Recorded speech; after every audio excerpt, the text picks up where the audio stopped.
Yo, what's going on YouTube? It's your boy Pretty guys, another video. Guys, I recorded this video live, but I forgot to turn on my microphone. So the quality of the mic is extremely bad. So instead of just showing you guys the live commentary on this video, I'm going to be breaking down this video and giving you guys the 5 easy steps to win in Fortnite Battle Royale Season 7. So guys, sit back, relax, soak in all this information, and get ready to win so many games in Season 7. So step number 1 is to land Lazy Links. Now, I know a lot of you guys are probably questioning why Lazy Links. This place is sometimes very populated, and this is true. Lazy Links can be very populated. If it's one of the first cities that you land at, as you guys can see, it was one of the first cities that the battle bus flew over, so that means this place is probably going to be populated, but you're going to want to go here all the time because, one, you're going to want to learn the city. You're going to want to learn where the spawns are, where the weapons spawn at, and stuff like that, where people usually land, so that way you can basically perfect Lazy Links and get the hang of it. You don't want to keep landing in different locations every single time because you want to perfect one location, so that way anytime you land there, you know what you're getting yourself into and you know what to do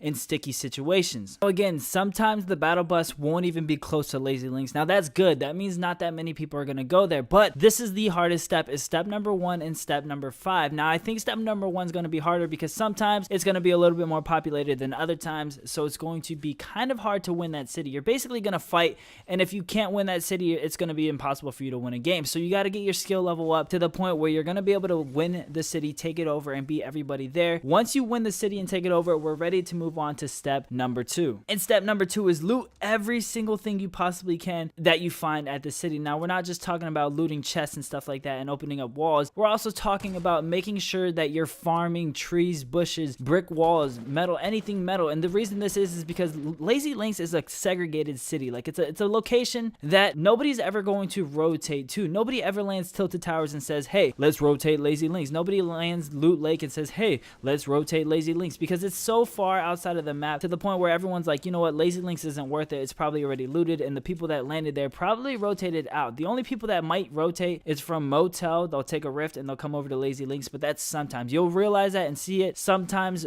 If you land here a lot and you get used to it, you'll learn things like this, but it's not too often that people do that. So that's why Lazy Links is a good place. Once you win the city, you guys are going to see me farming every single thing that I possibly can, because I'm going to want to get 999 brick, steel, and wood. Now, again, sometimes you're not going to be able to get it all. You're going to be able to get wood for sure. Sometimes you can get brick up to 500, and then steel you can get at least 100, 200, but that is good enough. We just need to have at least 999 materials in one of the categories, basically wood, because there's trees everywhere, bushes everywhere, so that's going to be the easiest thing that you can possibly do. Now, as you guys can see, I'm done looting Lazy Links. The circle is coming. I'm ready to get out of here and go to step number 3. Now, before I do that, I want to tell you, look at my health, look at my mats, and look at my inventory. I'm looking pretty good. I have full health, full shield, basically. I have 999 wood, 100 brick, and only 40 steel, but that's good enough. Like I said, you only need 999 towards end game. Now, I have all these things. I have a shotgun, I have a deagle, I have an AR, I have a sniper, so I have long range, close range, medium range. I have it all. I have anything that I basically need. I have explodes and stuff like that, and that's really good because Lazy Links has so many chests there to the point where you're gonna find shields, you're gonna find good weapons, you're gonna find good loot. Now, moving on to step number 3, you guys, is to come over here to the airplane hangar. I don't know exactly what you want to call it. This is the little airplane hangar. That's what I call it.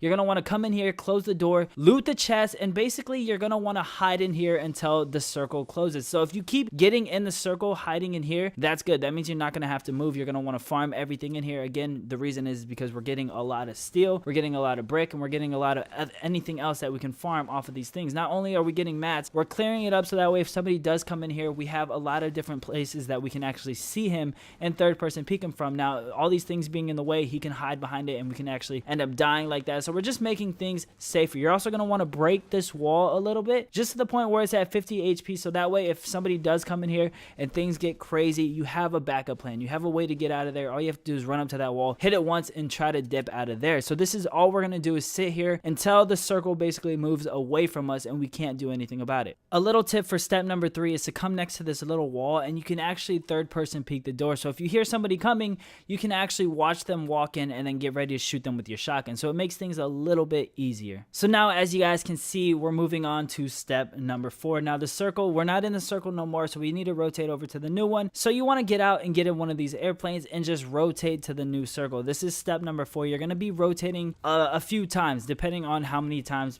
the circle moves away from you. Sometimes you might get lucky and you'll end up staying in the circle and you don't have to move. Now that's good. If that happens, that's good. That means it's a less percentage that you're going to end up dying. Now again, we're playing a numbers game. This has nothing to do with skill, but this is increasing the percentage that you are going to win a Fortnite game, because the less engagements you have, the higher percentage of you winning the game actually is. Now a little tip to step number 4 when it comes to rotating to the new circle. You don't want to land in the center of the circle. I know it sounds reasonable to land in the center so that way you can actually just chill there, because maybe the next circle will land on you, but you're going to want to go to the edge of the circle, the very side of the circle. That's because nobody's going to be over here. As you guys can see, you're seeing me rotate over to a building where nobody probably ever goes. Like, nobody's going to want to rotate over here, waste mats to climb up here just to see what kind of loot is up here. This place is kind of out of the way. Nobody really cares for it. Now again, the circle varies, so this might not be your scenario every single time, but that's why you got to learn the map, and the more that you play, the more that you'll learn it. Now again, this is step number 4, so you're just going to keep doing this constantly. Step number 4 you're constantly doing until it's probably the last 3 people, including you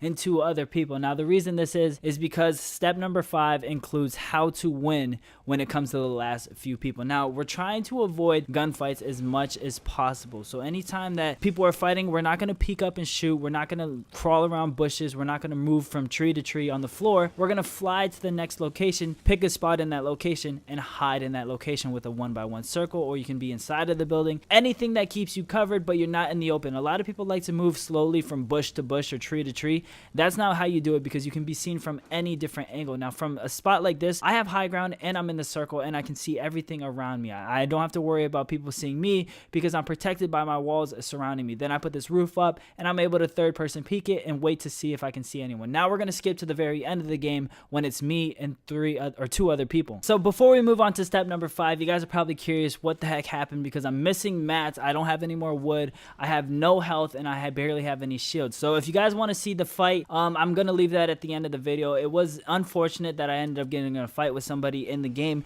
You try to avoid that stuff, but sometimes it does happen. If you do want to see how I got out of that situation and won the fight, it will be at the end of the video. But for now, I just want to give you guys these tips. So as you can see now, it is 3 people left. There's me and 2 other people. Now they're over there fighting. You can literally listen and sound horn and hear them fighting each other. So the only thing that I want to do is focus on the circle and focus on how weak they are, how much, if they stop shooting each other, what they are doing. I want to focus on them, because the second one of them dies, this is step number 5. The second you see one of them die, you need to push up on that, because the other person's probably weak because they just got done with the fight. So that is the best opportunity. Now a lot of people make this mistake and they don't do this. Whenever they hear 2 people fight, they're too scared to push up. They're like, yo, you know what? I'm too scared to do anything. I don't want to move. I just want to kind of wait till the circle comes and hopefully hope that I get an opportunity where this guy maybe falls and dies or something like that. That's not what you want to do. You need to get aggressive at this opportunity right here. As you guys can see, they're both fighting each other. There's no reason that I don't need to push up. They're distracted by each other. I can easily push up. Now one of them killed him. And just like that, this other guy is probably super weak. He's probably trying to heal up and stuff like that. But because I pushed up on him so quick and so aggressively, he's now feeling pressured. He's not going to really get that aggressive with me because he's trying to heal. I just shotgun him for white health, so I know he's weak. I know he's super weak. And just like that, I shotgun him again for 1 shot. So again, if I allowed him time to heal up and stuff like that, it would have made the fight a lot harder. But because of the fact that I actually pushed him, got aggressive with him, and actually initiated the fight, it made things a lot easier for me. So guys, if you follow these 5 steps, if you do it out of 10 games, I promise you, you're going to win at least one of them. I promise you. Unless you're complete trash at the game. If you're trash, you're going to need to practice at the game. But guys, with that being said, if you please can, give this video a thumbs up. If you want more tips and tricks videos, I will go ahead and make more videos for you guys. All you got to do is give this video a thumbs up, comment down below, and I'll see you guys in the next video. Peace.